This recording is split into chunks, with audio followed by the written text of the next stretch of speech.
You are listening to the Cricket Corner podcast with me, Vatsal Vora. Welcome to yet another preview episode on the podcast. Today, as you have already read from the title, we are reviewing the fourth one-day international between India and Australia. Oh, no, don't worry, I'm just kidding. Today we are reviewing the first match for both these countries in the World Cup to be played at Chennai on Sunday. I think that's the 8th of October. The reason why I said it's the fourth one-day international, because it kind of feels like it, doesn't it? They had the 3-match one-day series. Both India and Australia played each other in a 3-match one-day series right before the World Cup. And as far as the Indian side is concerned, they haven't played any warm-up matches at all. So for them in particular, this is the fourth one-day international against the Australians. So it kind of feels that way for India, but Australia have played a couple of warm-up matches, so it might not be the same for them. So yeah, as I have already mentioned, this is the preview episode on the podcast, and we are going to preview the India versus Australia clash in the World Cup at Chennai.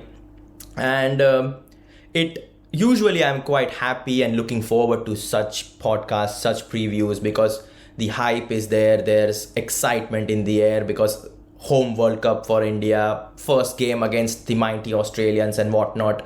But there are sad stories, sad news coming out of the Indian camp, and it is something you don't want to see at the start of the World Cup.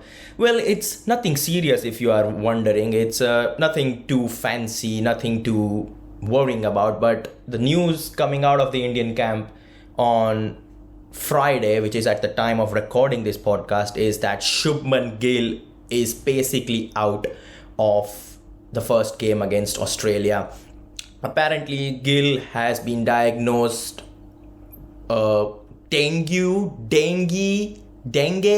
Now, that is one question I wanted to ask the listeners. What exactly is the pronunciation of this virus? Because us Indians, we call it dengue.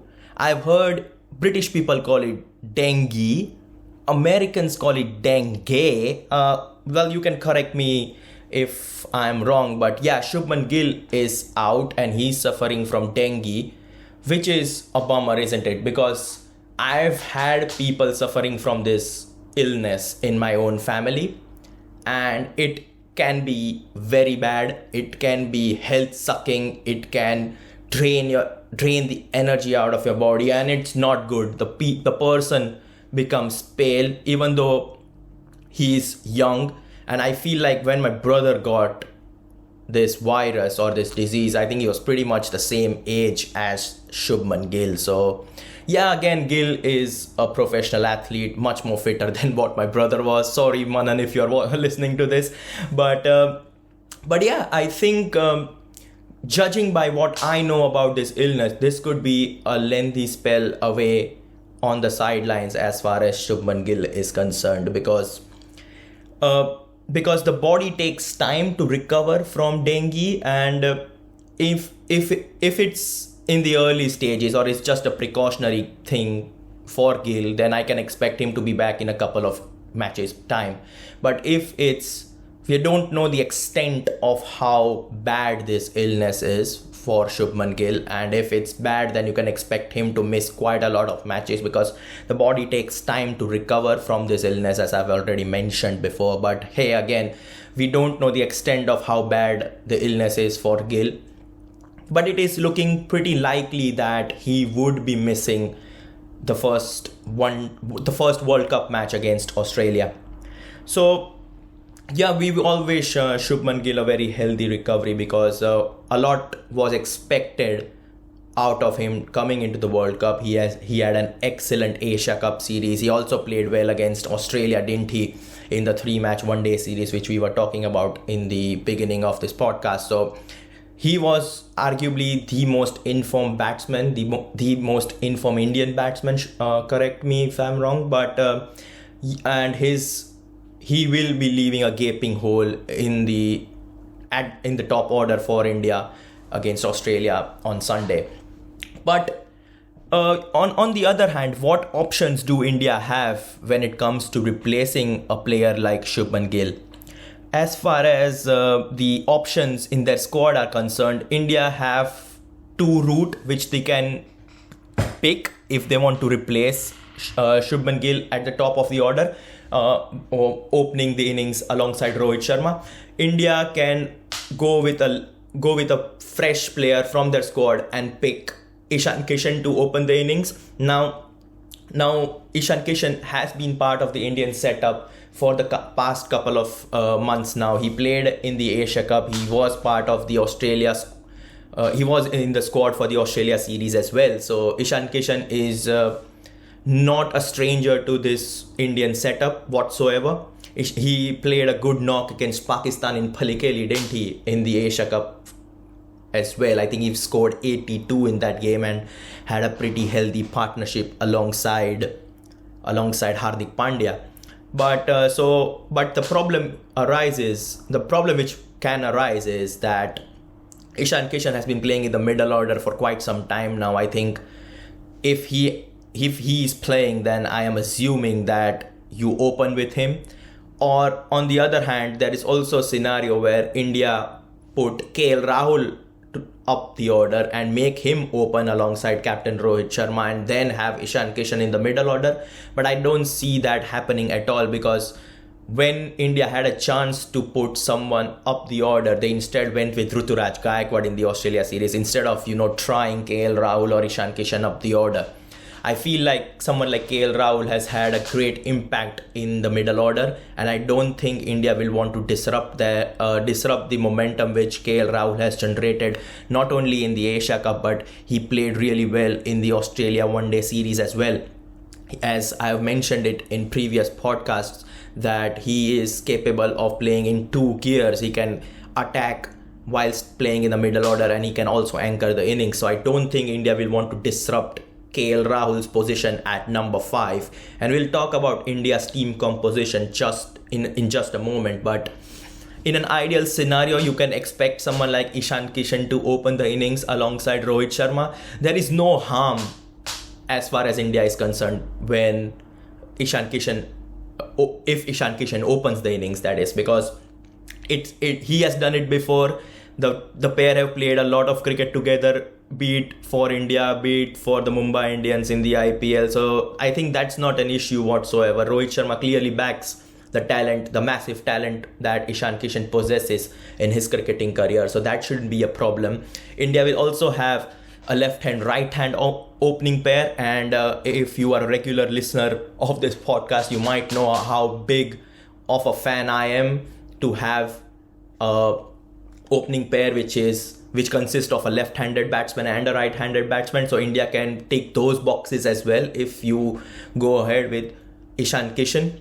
But I think that's the way out of this situation. If you personally ask me, I think Ishan Kishan will be opening the innings alongside Rohit Sharma. So yeah, if that's the scenario, if that's the case, that Ishan Kishan is given the opportunity to open the innings in the World Cup opener against Australia, then the Indian team composition might not change much, but because the only change that would happen would be at the top of the order. So that would be Ishan Kishan and Rohit Sharma to open the innings, and then the standard Indian lineup of Kohli at 3, then Shreyas Iyer, KL Rahul, Hardik Pandya, Ravindra Jadeja. I think Ravichandran Ashwin would play home conditions for him. He's born and brought up in Chennai. He knows the Chepauk wicket quite well. So I think Ashwin would be there at number 8. And the standard bowling lineup of Kuldeep Yadav, Mohammad Siraj and Jasprit Bumrah. India do have a couple of options if they want to crop and change a few things and keep the Australians guessing. I personally feel like Siraj is ahead in the pecking order if you compare him and another Mohammad in the squad in the form of Shami.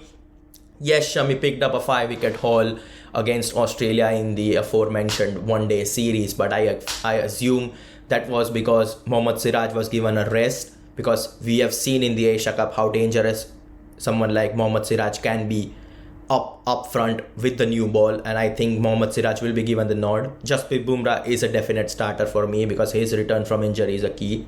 Kuldeep Yadav's return is also vital. He also had a lovely Asia Cup, picking up 9 wickets and the man of the series award there. So I don't think there's a question mark on his selection whatsoever. The only thing which can be changed in this Indian lineup is whether you want to pick someone like Ashwin or do you want to go with Shardul Thakur. If you pick Ashwin, then you have Kuldeep, Jadeja and Ashwin. You have the three spinners. And if you go with someone like Shardul Thakur in place of Ravichandran Ashwin, then you will have Shardul, Siraj, Bumrah and Hardik Pandya. So you'll have 4 pacers.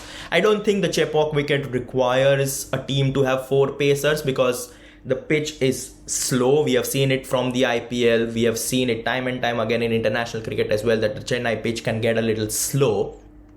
But yeah, so in that case, I think it is wise for Team India to pick Jadeja, Ashwin and Kuldeep, all 3 of them.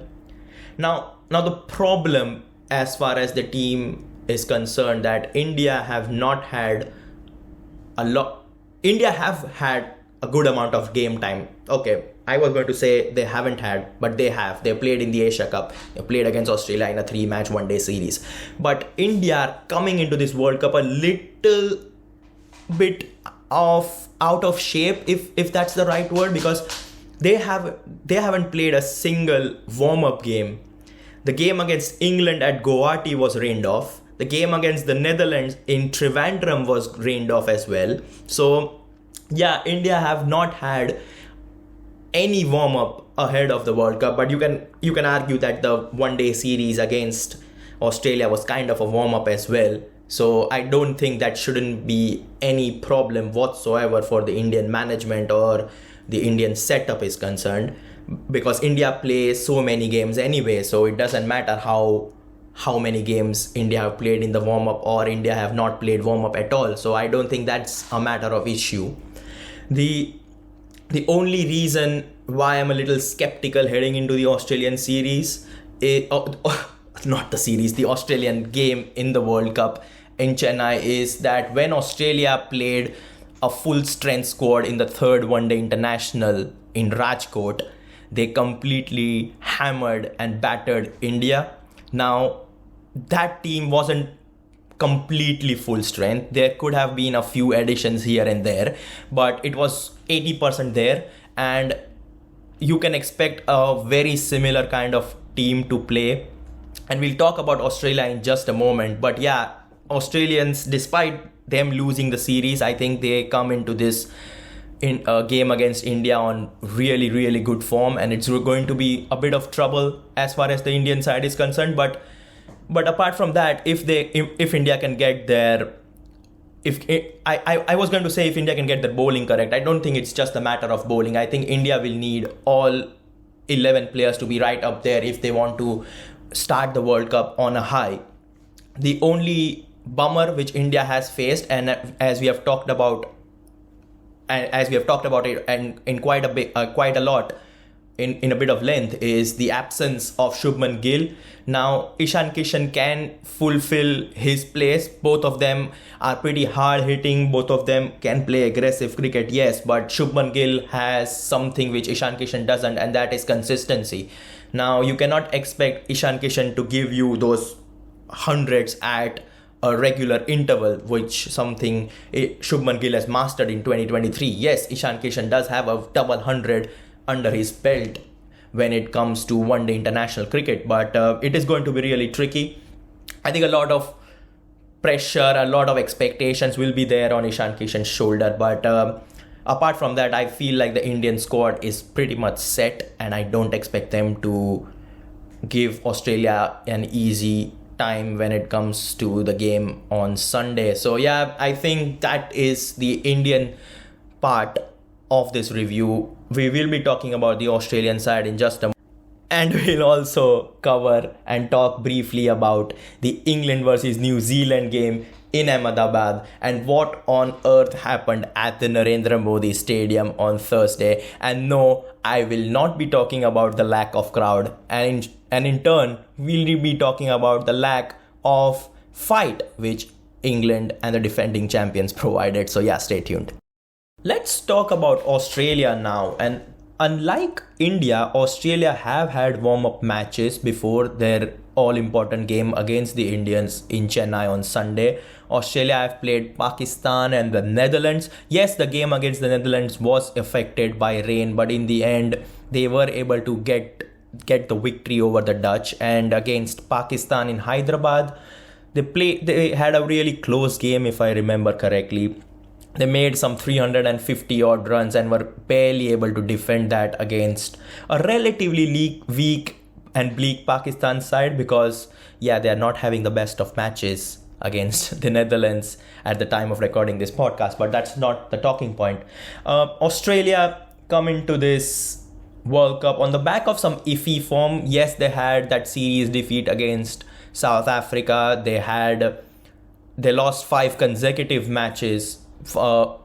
When you add the 3 defeats against South Africa and the 2 defeats against India in the one-day international series. But after that, they have recovered quite well.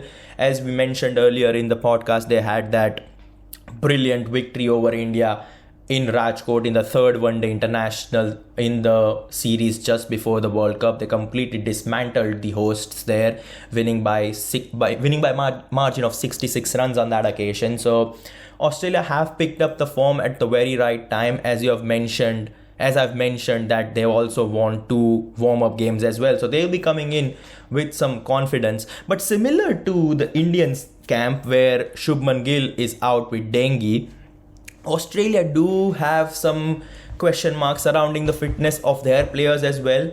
I read something online that Marcus Stoinis and Josh Hazlewood could be a question mark for the Indian game. Hazlewood has not played in either of those 2 warm-up matches against Pakistan and against Netherlands.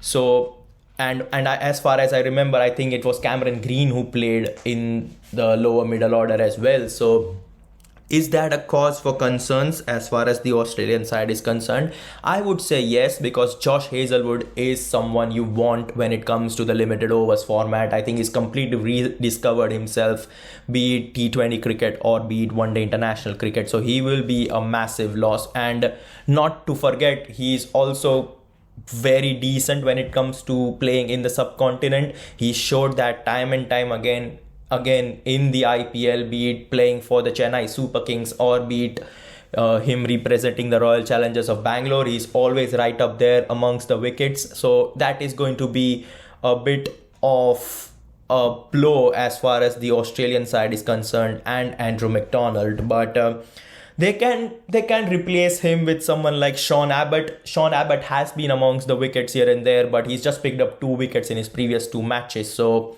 he's not quite up there to the standard set by Josh Hazlewood. But just in case, if Hazlewood is not fit, then they can easily replace him with Abbott.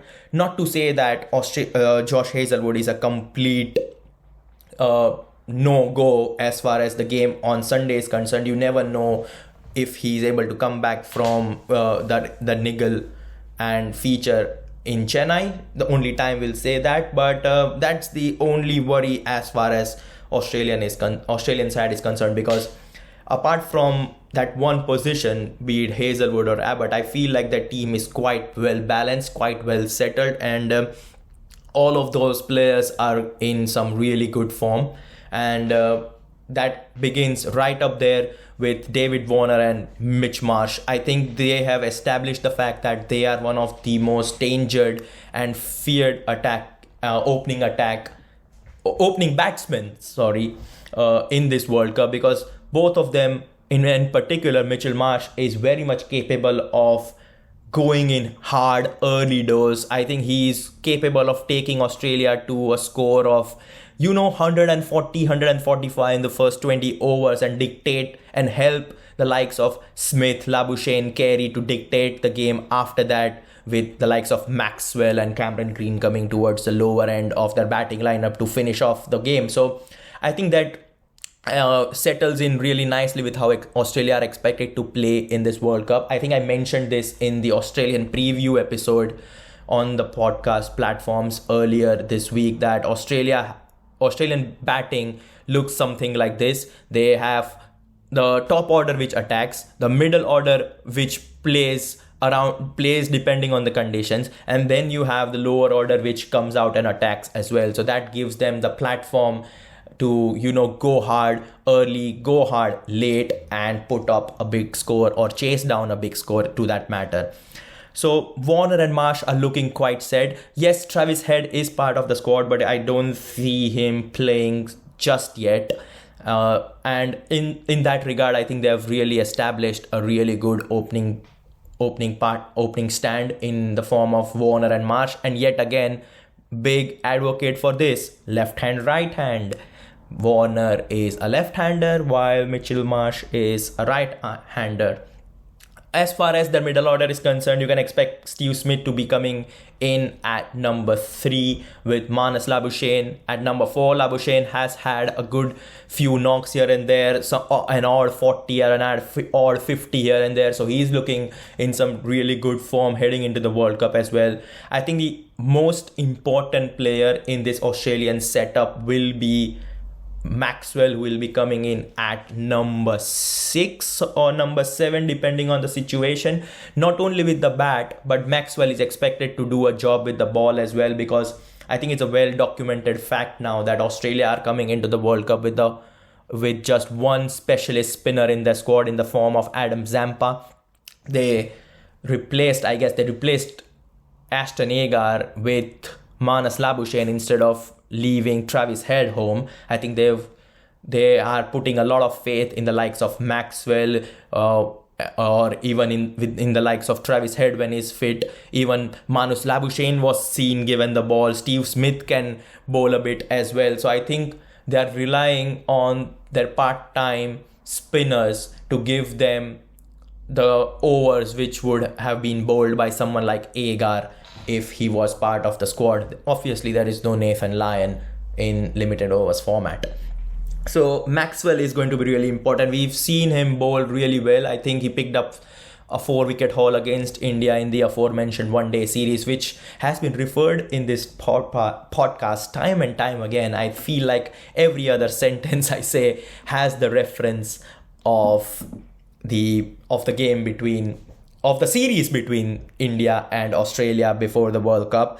So I think having someone like Maxwell at 6 would be really good. So you will have Warner and Marsh to open the innings, Smith at number 3, then Marnus Labuschagne at 4, Alex Carey at 5. They can also play Josh English if they want. Josh English has had a good time with the bat as well heading into the World Cup, but I think Alex Carey is their first choice wicketkeeper, so I think he'll keep his place in the squad. Maxwell at 6.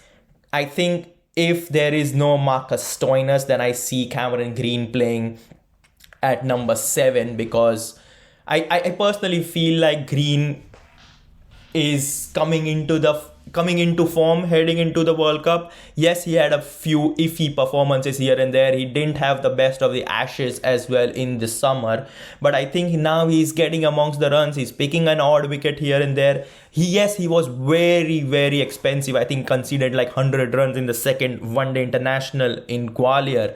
But apart from that, I think he is amongst the wickets now. He's contributed with the bat as well, as we have seen it in the warm-up matches. So I think if Stoinis has a bit of niggle or is uncertain, I think Cameron Green will be there at number 7.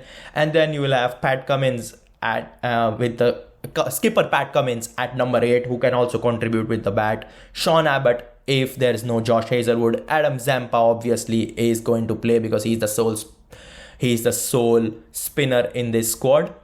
And obviously the all-important Mitchell Starc. I am expecting yet another brilliant World Cup from Mitchell Starc. He's had World Cup pedigree. Whenever he plays a 50-over World Cup, he's a completely different player altogether. 22 wickets, or was it 27 wickets? I think he's picked up 49 wickets overall in the 2 World Cups he's played. I think he picked up 22 in the home World Cup in 2015, which Australia won, and 27 in England in 2019 when Australia made the semis on that occasion. could be the other way around, but I'm pretty sure he's picked up 27 and 22, which totals to 49 wickets in the World Cup. But that's not the point. The point is Mitchell Starc is looking really, really threatening. And if he can swing the ball, if he can provide early wickets, which someone like Shaheen Shah Afridi does for Pakistan, or someone like Trent Bolt does for New Zealand, if he's capable of replicating that, both of them again left arm quicks. Mitchell Starc is also a left arm quick, so that he's had that going for him. And if Australia are capable of getting important wickets through Mitchell Starc up the order, I think that would be a massive, massive bonus. He has had a good performance heading into the World Cup. You don't want to forget the hat-trick which he picked up against the Netherlands in Thiruvananthapuram in the warm-up game. So he has got some form behind him heading into the game against India on Sunday. So that would be a really, really interesting to see how Australia can use someone like Mitchell Starc. But apart from that, I think that bowling looks quite settled. Starc, Cummins, Sean Abbott, Josh Hazlewood, I think they have got enough pedigree in their fast bowling ranks. Mitchell Marsh can also contribute here and there with the ball if needed. I think Cameron Green will also be expected to give you somewhere in the region of 6 to 8 overs. I don't see Cameron Green bowling all his and completing his quota of 10 overs on a regular interval, because Cummings is giving you 10, Starc is going to give you 10, Zampa is going to give you 10. If there's Hazlewood or Abbott, they can give you 9 or 10 as well. So that's 35 to 40 overs done right there.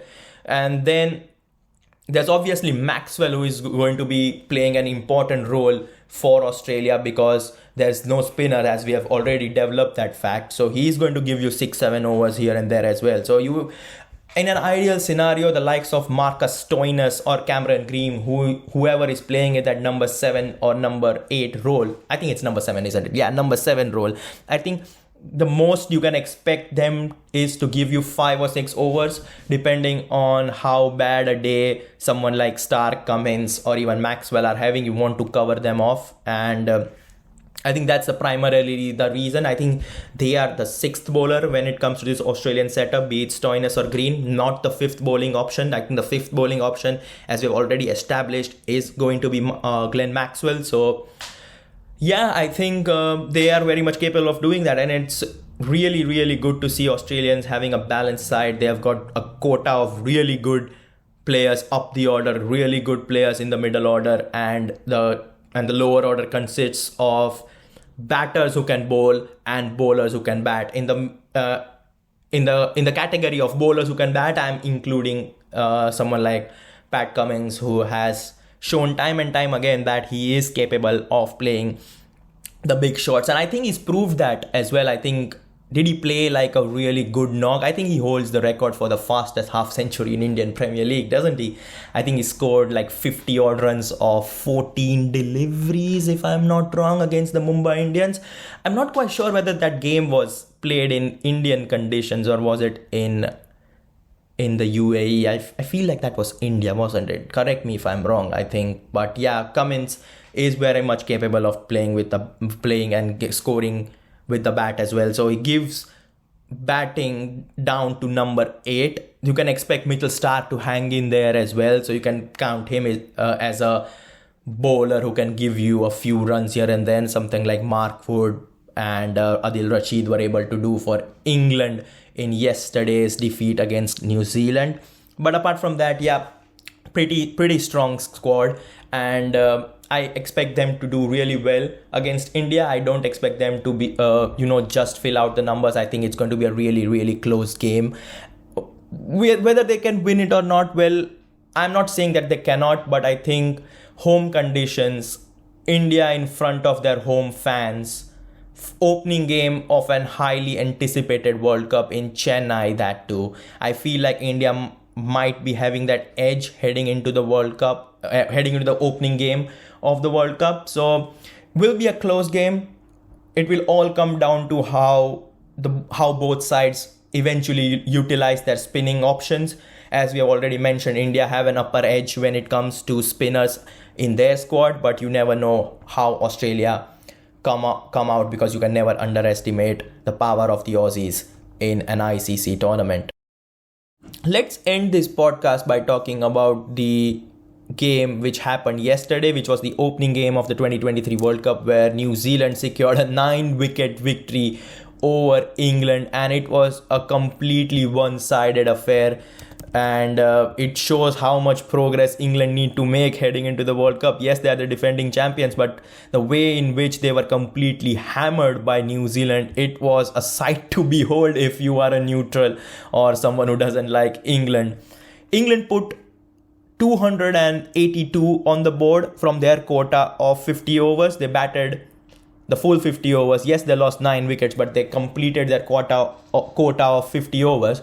On paper, it does look like 282 is a really decent score. You can play a one day with 282 runs in the bank, but that pitch was not a 282 kind of a pitch. That pitch had what it takes for a team to score upwards of 300 runs, 360, 350, and New Zealand showed that, because they chased down 282 in just 36.2 overs. Credit to Rachin Ravindra and Devon Conway, that they were just out of this world. Devon Conway unbeaten on 152, and Rachin Ravindra, what a find New Zealand have had and have found. What a player New Zealand have found in Rachin Ravindra.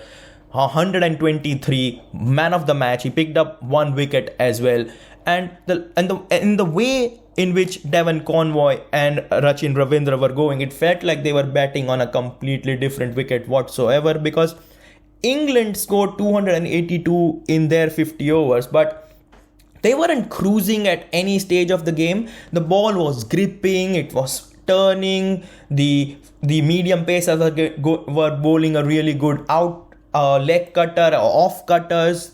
There was a bit of spin in the air as well, as established by someone like Mitchell Santner, who gave away just 37 runs from his quota of 10 overs. And England really struggled on that pitch. Yes, you can say the likes of Butler scored 43. There was obviously Joe Root with 77, but they weren't convincing in my eye.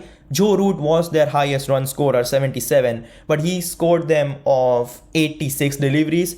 A striker of 89.53, yes, but then again, he wasn't feeling comfortable whatsoever. He was trying to sweep the ball, and that was his demise in the end. Josh Butler didn't look comfortable out there as well.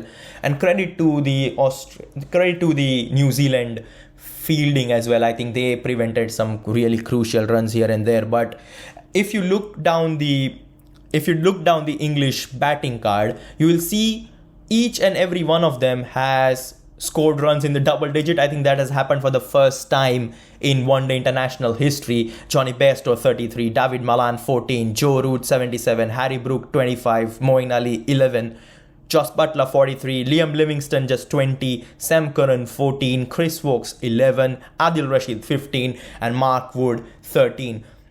From those scores, every player, like every proper batsman, has had a start here and there, but they have failed to capitalize on it.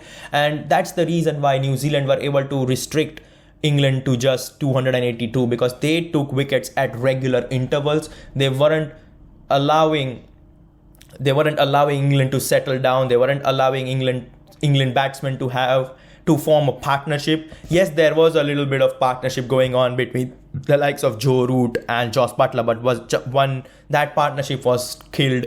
And when that partnership was broken, I should say, I think New Zealand were in total control whatsoever. And the way in which, I think we have already established the fact, the way in which Devon Conway was attacking the English bowlers, particularly the likes of Mark Wood and the spinners in the form of Moeen Ali, Adil Rashid and Liam Livingstone, and Rachin Ravindra's wonderful 123, showed that the pitch, there was attack. It was an attacking pitch. Like, I should say that the pitch was not a slow one. I think that was well established because the likes of Moeen Ali, Adil Rashid are really good spin bowlers, and when you are able to attack them, it shows that England weren't feeling too confident. Could be the heat, but then again, that's not an excuse to be made. Rachin Ravindra, man of the match, as I said earlier in this podcast, 123 of 96 deliveries, 11 fours and 5 sixes. I didn't know this before Rachin Ravindra's innings, but apparently he's been named after Sachin and Rahul Dravid. Well, I don't know the exact source, don't cite me on this thing, but if that's the case, then yeah, he's done justice to those two great Indian batsmen. Rachin Ravindra's innings also reminded people of what Nathan Astle did in the 1996 World Cup, which was also played in India. There were so many similarities between Rachin Ravindra's innings and that of Nathan Astle for New Zealand back in the 1996 World Cup. Nathan Astle scored a century. A 24-year-old Nathan Astle scored a century against England in the opening game of the 1996 World Cup, which was played in Ahmedabad. And Rachin Ravindra also scoring 100, a young player scoring 100 in the opening game of the World Cup against England in Ahmedabad. So many similarities there. It's funny how the world works sometimes. But yeah, a lot to ponder if you are someone from the English camp or you are an England supporter. But because they have not made a good start to this World Cup. Yes, they have suffered a heavy defeat, but that heavy defeat has consequences. England, after one game, has a net run rate of negative 2.17 or something. So England need a big win, and a big win really quickly. They played New Zealand in the opening game. I think they face Bangladesh in Dharamshala on Tuesday, and the Joss Butler's boys would be hoping to forge a comeback and get their hopes and get their World Cup campaign on track, because another dicey performance against Bangladesh, another defeat, and you start a World Cup with 2 consecutive defeats, and that could mean that basically your chances for a top 4 finish are dead in the water, because this World Cup is going to be a really close one. But that is for the future. That is for Joss Butler's. That is a tension that Joss Butler has, not me. This was the India versus Australia preview. India versus Australia preview for their opening game on Sunday in Chennai. Let me know your predictions in the comments, or you can tweet it at me at Mr. Vatsal Vora. I hope you enjoyed this podcast. If you have done, then make sure you are giving me those 5-star ratings on Spotify. Give me a follow. Turn on the notifications bell so you are aware when I am posting a next episode. For the time being, this is me, Vatsal Vora, signing off. Ciao for now.